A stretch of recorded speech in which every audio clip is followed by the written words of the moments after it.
Good morning, everyone. Thanks so much for joining us. My name is Jessica Kapkar. I am the Communications Manager at the BBB serving Central Ohio. I hope everybody is still doing well and staying safe.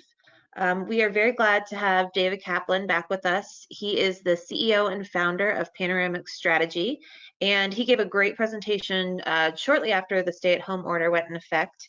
And he has some outstanding follow-up information for us to share as things progress and change, and everybody kind of prepares to go back to work and what that's going to look like. We will be recording this webinar, and you can find all of our webinars at trustlocal.org.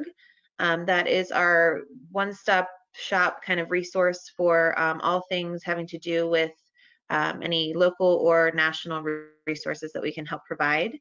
You can also find David's previous webinar there if you'd like a refresher on that.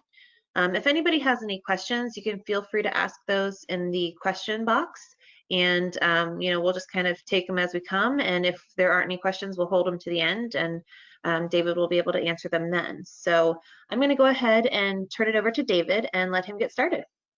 Perfect. Thank you so much. And it's really a pleasure to be back with the Better Business Bureau.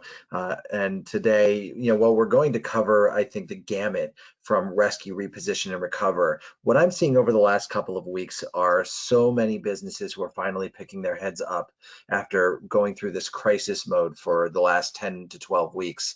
And finally asking some of the really hard questions. And what I'm finding is that they're frankly overwhelmed in a lot of ways, trying to think about all of the different scenarios that are possible and trying to adapt in a world that changes day by day. And so I hope if you get one thing out of today, we're really going to hone in on the reposition section, and that's going to be the main focus. I'm going to spend about 10 minutes going through the the phase that we went through last time, which was rescue. How do you secure resources and make decisions from a place of strength? So there's going to be a little bit of overlap from the first webinar with that section. And then we're going to talk about how to reflect and ask the right questions, because asking the right questions leads to making so much better choices. And while so many of us may not be ready for recovery, it's so important to see where all of this is going. Once you've done the planning work and asking the hard questions, how do you move from a planning to an execution process? And that's going to be the focus of the end of our time together today. So just a quick refresher for those of you that were with us last time. This will be a good refresh for those of you who haven't seen this before. You can also go back to the other webinar. But all of the rescue phase is really about what's the story you're telling yourself right now, and the mindset, which leads us to liquidity. How do you maximize cash to address uncertainty and make a plan by asking the hard what if questions? And in every phase, regardless of rescue, reposition, or recover, it all starts with your mindset and the beliefs that you have, which ultimately turn into the words and actions and results that you then reflect on. And it's right in that moment when you're between reflection and your next conversation or your next action that influence your beliefs and what you're thinking today.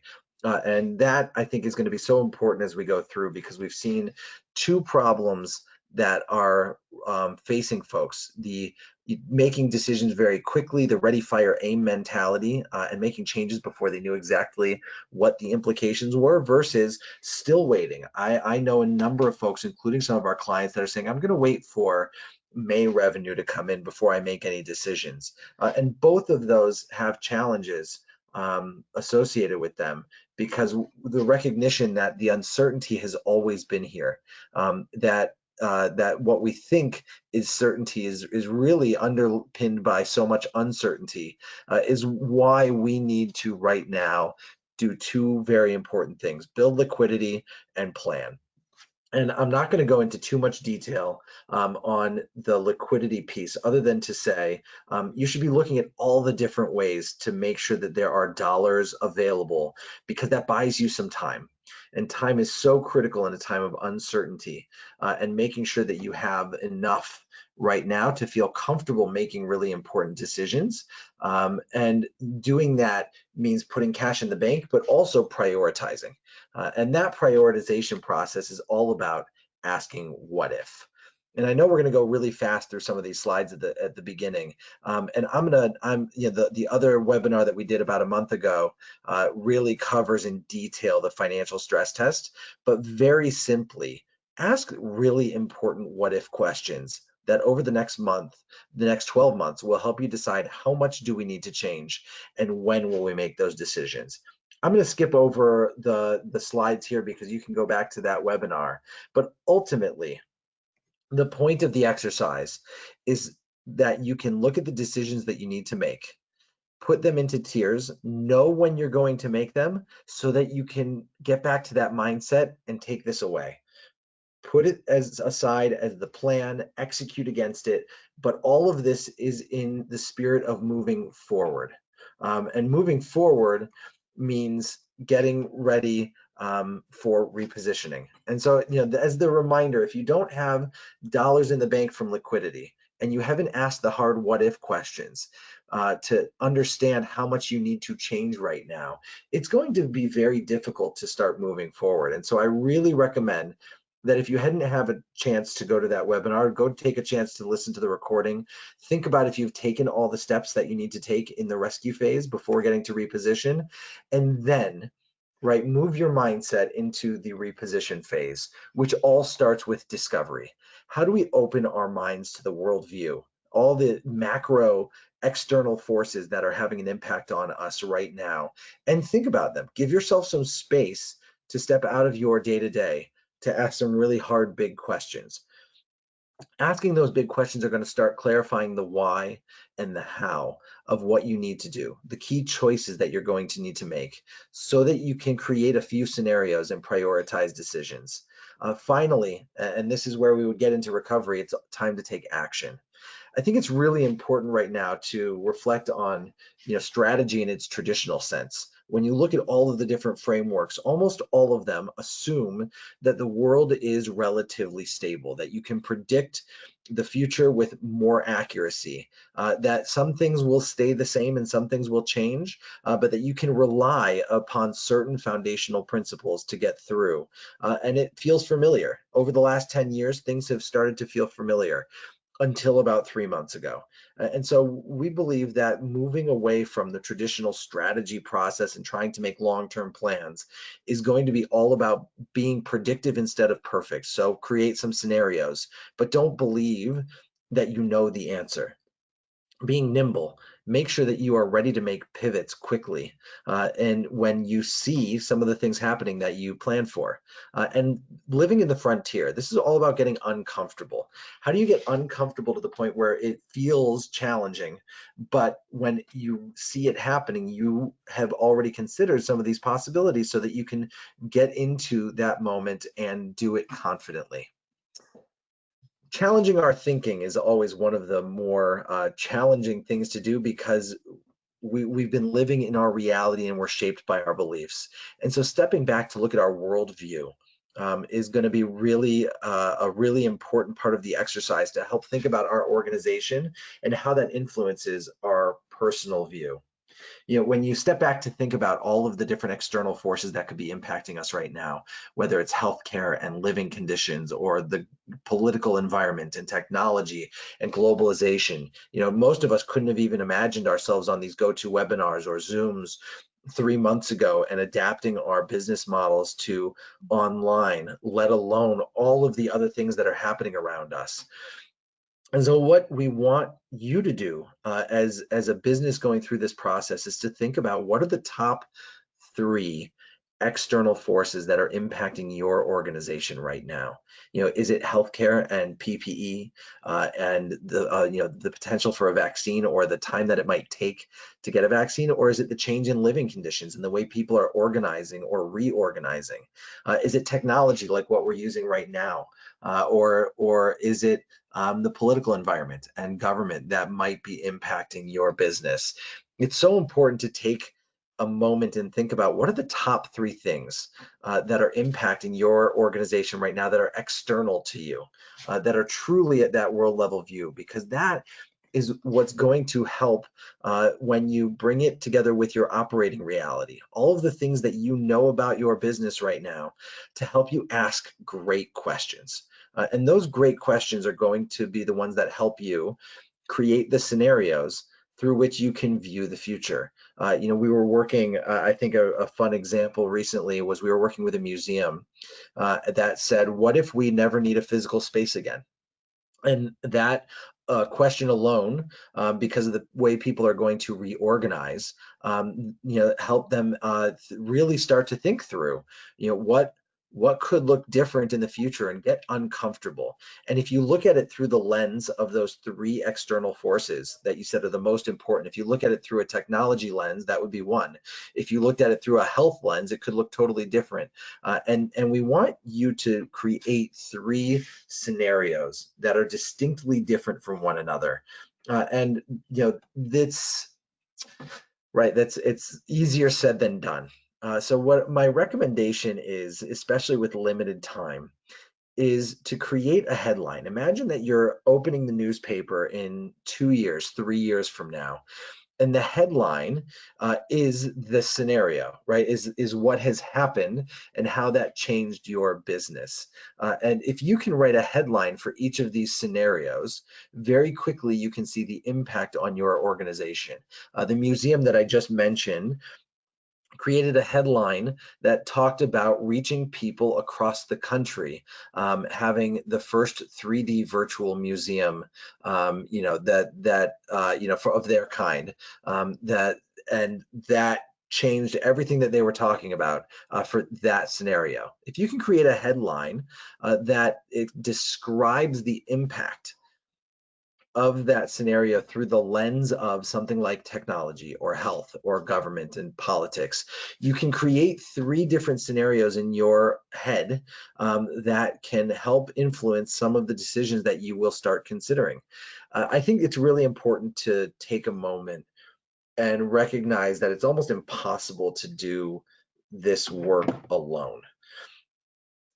Bring in your trusted advisors. That might be people on your team, mentors, folks even outside of your network, just to spend a couple hours together and brainstorm and let yourselves get out of your day-to-day and do this work at the highest level, because this work is going to be what informs all of the future decisions that you're going to need to make.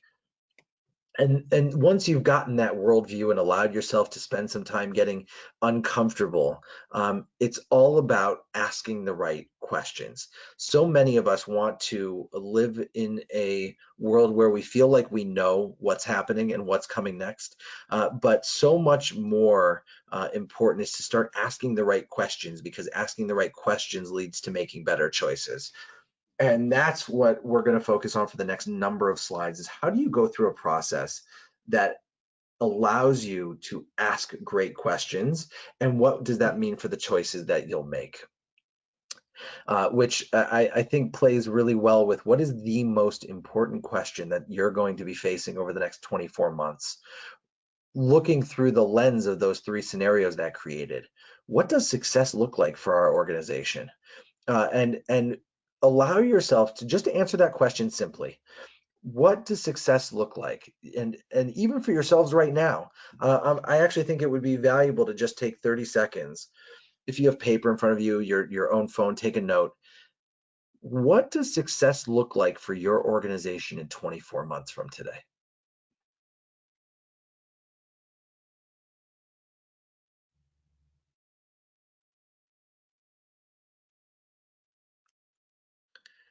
You may be able to describe it right now, and you may not. And either way is okay. But if you were able to do it, what I recommend that you walk out of this with is a recognition that that is probably not the real answer. Whatever answer you put down first is one that you should get curious about and ask why. If you think success is growth, for example, right? If we're going to get back to growth, ask yourself why. Why is growth how we define success? And allow yourself to ask why over and over and over again, to really rinse your answer, a few different times to figure out what's really behind the first answer that you put down, because that's what's going to give you clarity. It's like getting to the top of a mountain when you're 2/3 the way up and you see somebody, on the hiking trail, and you pass them and they go, "You're almost there." and you're hiking for another couple hours and you're going, I really am, it does not feel like I am almost there. And when it feels really hard, that's exactly like this exercise. When you ask why, and it's just really hard to answer, do it 1 or 2 more times to help get real clarity about what success looks like for the future. Because once you get to that point, once you get to the top of the mountain, you can start asking the questions about how. If success it can be defined in a really clear way, you can start asking the questions about how to do it. How do you execute and how do you make really important decisions?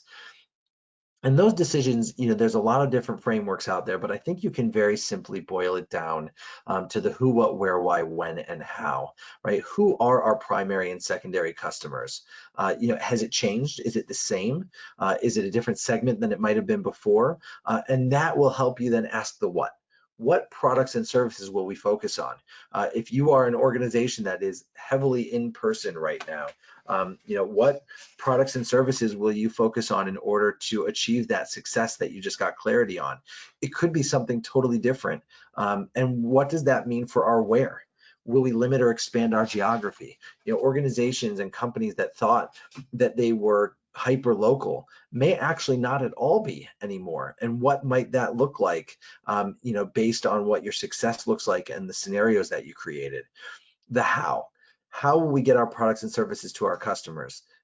Here we are on a webinar right now, different than what many of us were doing, a few months ago. How are you changing the way you distribute your products and services to your customers? And when, right? When are the adjustments that would be needed to achieve a timeline that can actually get you to a 24-month change? And why do we need to make these choices at all? Understanding underneath all of these questions is a basis for change, right? And that was part of the rescue phase when we talked about how much do you need to change. But this piece is all about why do we need to make these choices? Because if you don't have a clear reason why these choices need to be made at all, chances are you're not going to make any of them. Is what we've seen with our clients. When you look at each of your scenarios after after you've gone through this process, maybe an even simpler version. If it feels hard to do the who, what, where, why, when, and how, would be to answer two really simple yet difficult questions: is what would, under this scenario, what would we as an organization or company have to be best at, and where do we stand today? For example, if you have to change everything to virtual, but you have no technology team, right? Maybe you don't have the capabilities you need to be best. And having an awareness of that will be so important. The how will we create a competitive advantage? Another way of asking the competitive advantage question is what makes us unique in comparison to anybody else?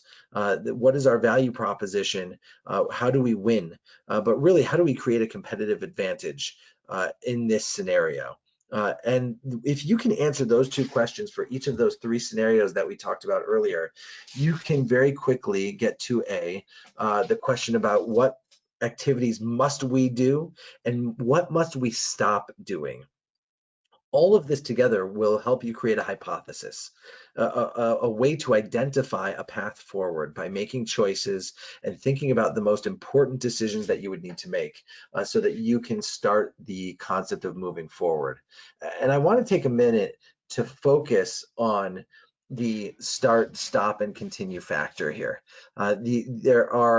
When you look at each of these scenarios, and I see this over and over and over again, almost everybody who goes through this process puts a ton of stuff in the start bucket, things that we need to do differently, more of, or new ideas and concepts. But there is almost never anything that sits inside of the stop category. If you find yourself going through a moment and seeing that you have a ton of stuff in the start and nothing in the stop, then you've made a mistake. It's so important to recognize the things that you have to stop doing in order to move forward, because that's the only way you're going to open time and increase focus for the future. And it's going to mean making some really hard decisions along the way. And it's not to take away from the fact that there are things that we must continue doing. And so when you put these in, we have a tool that you can use, very simple, that'll help you do this.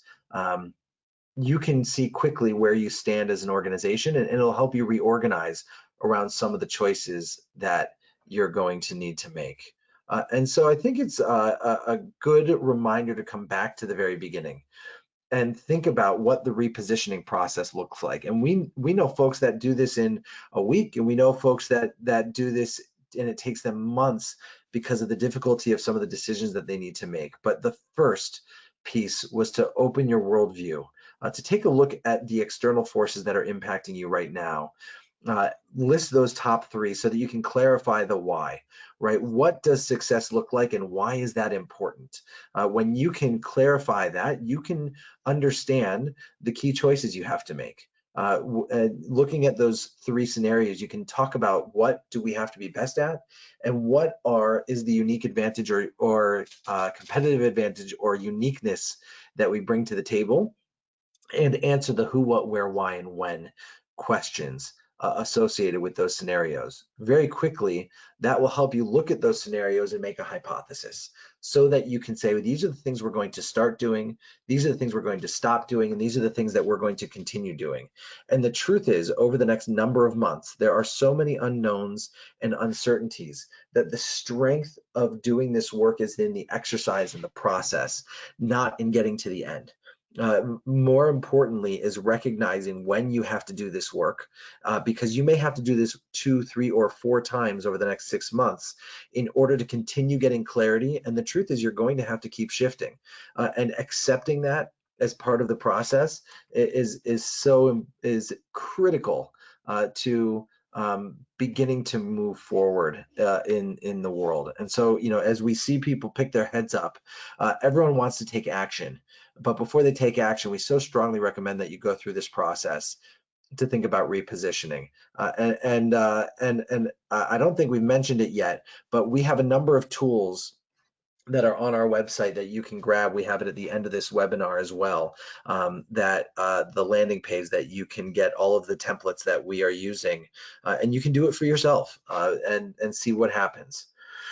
But of course, repositioning is really only as good as what comes next, and that's the recovery phase. And so I want to take about another 10 minutes before we get to see if you guys have any questions. But I want to go through the recovery phase because you should see where this is going. You may already be through the repositioning process, and if you are, then this will be, I think, a really exciting way for you to start thinking about how do we execute? Or maybe you have an idea or hypothesis already. Think about these tools as ways that you can accelerate the execution process by taking action. All right, how do you invest in the possibilities to become reality? How do you make some of those choices? And what do you prioritize now where you're going to have to overcome a number of obstacles? What are you going to do to get over those to accelerate your execution? And then, of course, as with any planning work, measure and manage your progress. What are the ways that you are measuring success in this process? No different than the ways that you were measuring progress before the crisis began. And then, of course, come back to mindset. What is the news story that you're telling yourself, and how does that influence the way that you are coming to your team? One of the things that we love to do is when you have an idea of the, let's say, top 10 initiatives, if you go back to that start, stop, continue, if you think about the top 10 things that you have to start doing that will, in the next number of months, one of the things we like to do is put each of those on a sticky note. As you know, with any consultant that helps out, they love sticky notes, and I think we're all suffering without them right now. But you can do this on your own and just list them from left to right, very simply, for what is the lowest impact versus the highest impact. And often we get the question, well, how do you measure impact? And you have to have a lens or a focus, the question. And the question is on that success, right? That original question that we asked of what will success look like in the future for you, right? What is the impact of this initiative on achieving that success? and list them from left to right. You force rank them. And when you force rank them from left to right, from lowest to highest impact, you automatically are already starting to think about making choices, things that you're saying more likely to say yes to and more likely to say no to. But I think what makes the exercise even more powerful is once you've done that forced ranking, what you would do is you would raise or lower those post-it notes based on difficulty. So if it's higher difficulty, raise it up, and if it's lower difficulty, drop it down. And all of a sudden, what you would see with these different post-it notes, and by the way, you can do this with 5 post-it notes, you can do it with 20 ideas, you can do it with 100. It doesn't really matter the number, but if you do this exercise and you raise it by difficulty and lower it by difficulty, all of a sudden, all of your post-it notes will be in 4 quadrants. And what we consider, in the bottom right, those that are lower difficulty but higher impact, right? Those are your quick wins, right? What can you do in the near term that would start building momentum? In the top right, those higher impact but also higher difficulty initiatives, right? What are those things that may move the needle, but you recognize maybe they're more resource intensive, time intensive, or maybe it just takes more time to get it done. Maybe it's a bigger project. Those are the things that you have to think about, right? What would the impact be in 6, 12, 24 months if you were successful? And is it worth it to invest some of your time there now? Those in the top left, lower impact but higher difficulty, those are luxury items, nice to have. It will still make an impact. Remembering all of these things were the top initiatives, right? We're trying to filter among the things that were most important to you from the start. But when it's high difficulty but not as much impact, they're luxuries. If you get to them later, that's great. And finally, lower impact, lower difficulty. These are things that you shouldn't do right now. They're not, and by the way, maybe these things change over time. You could do this exercise in 2 or 3 months, and it could change based on the actions that you take. But very quickly, by doing this exercise, you can take all of the work that we did in the reposition phase and put it into a format that helps everybody align and see the path forward for what are the things we can do now to get started, and why is it important that we invest in the things that are high impact but also high difficulty. One of the things that I find that happens almost in every situation is that as soon as we start talking about paths forward, going virtual, doing, selling to a new segment, transitioning to an online platform, whatever it might be, one of the things that comes up, and it comes right back to mindset, is the obstacles, right? What are the top 3 to 5 obstacles that you're going to have to overcome if you're going to reposition successfully? And what we recommend folks do is just to list those out in a column. And we have a worksheet on our website. At the bottom of the slide here is the landing page to grab all of those templates. But list those obstacles out, and then in a column to the right, list the specific solution that you identify to that obstacle. Don't do it in the general sense. If the obstacle is going to be people, right? Then the solution is, whatever it might be, but literally do a one-to-one correspondence between obstacles and solutions. And a lot of folks do this exercise, but what we add to it is, what is the change that's required in your organization to go from the obstacle to the solution? Is it the purchasing of technology? Is it hiring more people? Is it stopping doing some of the things that were in your stop column from before? What is the change that's actually going to get you from the obstacle to the solution? And this exercise is a wonderful way for people to get out of their own heads that some of these obstacles can't be overcome, and rather it forces people to think from a solutions orientation and then think about what they have to do.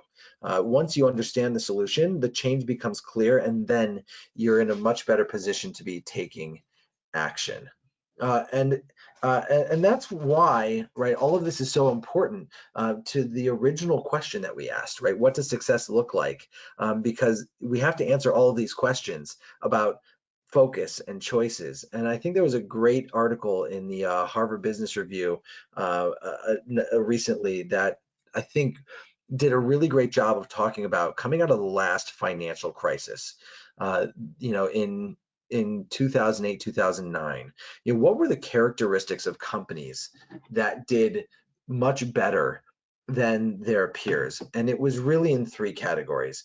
It was research and development, it was assets, and it was marketing, right? The fact that people went and pushed for the kinds of change that they needed to make through R&D. Now, I think R&D is the big word, that we usually associate with larger companies, but the truth is you can do your own R&D at any level. The real question is about investing in change. The research and development, the recognition early that more change is going to happen, and accepting that reality is a big part of that success, and that is one of the markers of progressive companies. The second of marketing, that you should invest and actually look for ways to amplify your brand and your message during challenging times, is absolutely critical. While it won't pay off dividends maybe immediately, it can help when growth returns. And assets, right? What are the things that we can leverage in the future, and make sure that we have something for the dollars that we're using? And I think that term is used really broadly. It can be from a brand perspective, it can be a physical assets perspective, it can be from a number of different standpoints. But what are the assets that you're building? That can even be capabilities. But when you put those three pieces together, the R&D, the marketing, and the sale and the assets components together, those were the three markers, when they looked in 2013 at companies that did so much better than their peers coming out of the crisis. But I always ask folks when they think they have a path forward, the question is, how will you know? How will you know that you are actually on this path? And that comes right down to the measure, monitor, and manage. What are you doing to make sure that you are creating a balanced view of the future that is not just financial? And what we use is the balanced scorecard method, which includes your financial and mission metrics.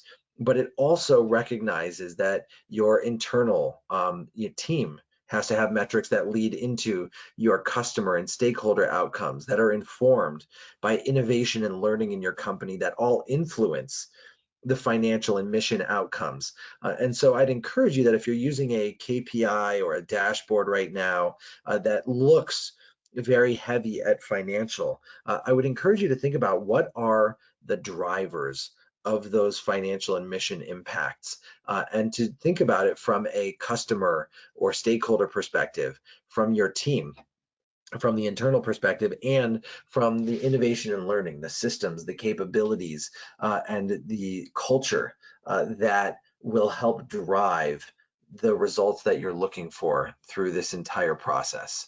And I think that's all a recognition that once you go through this process, once you take the time to look at rescuing the organization, and make sure that you have a great plan in place and the resources, you can move, and then move into reposition, where you ask the hard questions, accept the uncertainty that's in front of us so that we can make a hypothesis to start moving forward, and then use the tools to accelerate that progress that can move folks from the place of fear that I know almost all of us were feeling 12 weeks ago, to a place of curiosity, and asking really good questions, from a place of paralysis, not knowing what to do at all, to exploring possibilities, looking at three scenarios that will help you get through this difficult time, going from a mindset of scarcity, of hoarding, of survival mode, into a place of growth. Because when you can see the possibilities that will lead to growth,